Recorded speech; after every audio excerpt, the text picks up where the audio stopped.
Omuntu omu yafudde nga yakutuusibwa mu ddwaliro ng'abadde amanyiddwa nga Masabbuni Margaret, myaka 45, ng'ono housewife era nga mutuuze w'e Rusheshe LC1 Bukeerere Parish, Kiziba Sub-County, nga kino kiri mu Rakai District. N'abalala 7 ne baddusibwa mu ddwaliro nga biwala ttaka oluvannyuma lw'okuba nti baalidde emmere egambibwa okuba nti yabadde eteereddwamu butwa. Bano baddusiddwa mu ddwaliro e Rakai basobole okufuna obujjanjabi. Mu bano mulimu Lwakasole Abel, myaka 24, Nasaasira Naomi, myaka 22, ssaako Agaruka Muhabat,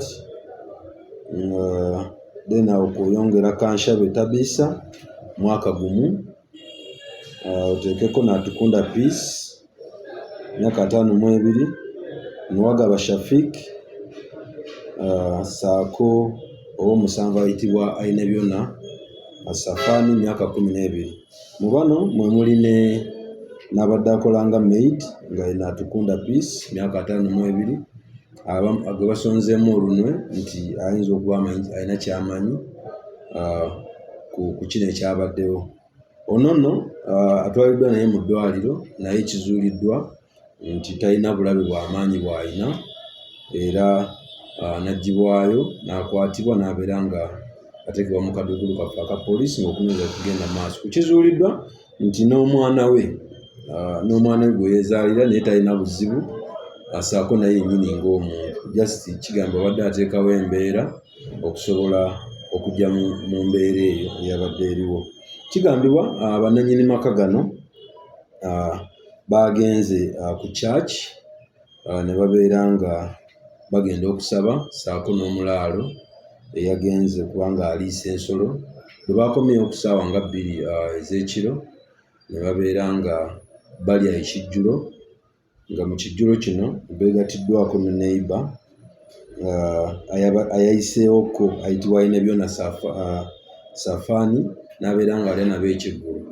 Bano nno bwe zaawoze essaawa nga 7 ez'ekiro baatandise okufuna embeera enzibu, ne batandika okuddukana ssaako n'okuba nga basesema, ne kiteeberezebwa okuba nga abaka bawulidde ebintu ebitategeerekeka. Awo nno bayitidde omusawo w'oku kyalo n'abeera nga abajjanjabako, naye embeera bwe yeeyongedde okubeera embi ne babeera nga baddusibwa mu ddwaliro ekkulu e Rakai okufuna obujjanjabi.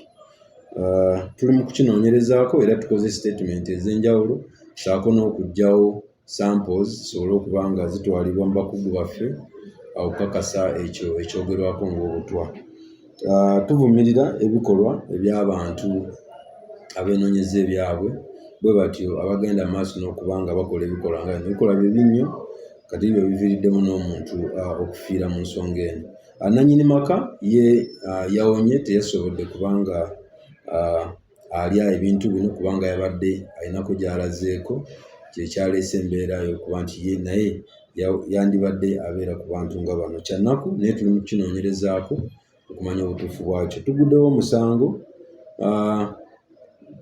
gw'ekiyitibwa abantu okubateera obutwa mu byokulya, era nga tuli mu kukinoonyerezaako okumanya obutuufu bwakyo.